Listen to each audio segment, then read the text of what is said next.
च मम योनिर्महद्ब्रह्मा तस्मिन् गर्भं ददाम्यहम् सम्भवः सर्वभूतानां ततो भवति भारत सर्वयोनिषु कौन्तेय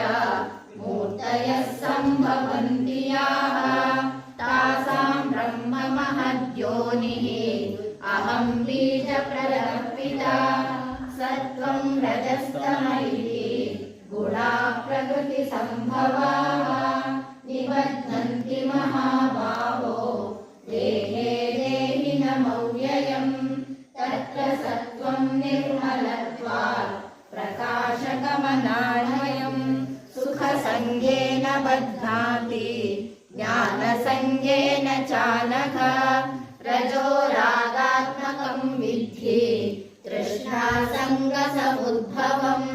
तन्निबध्नाति कौन्तेय कर्मसङ्गेन देहिनम् तमस्त्वज्ञानं विद्धि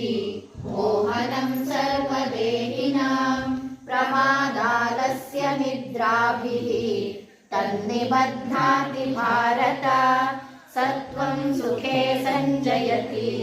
रजः कर्मणि भारत ज्ञानमावृत्य तु तमः प्रमादे सञ्जयत्युत।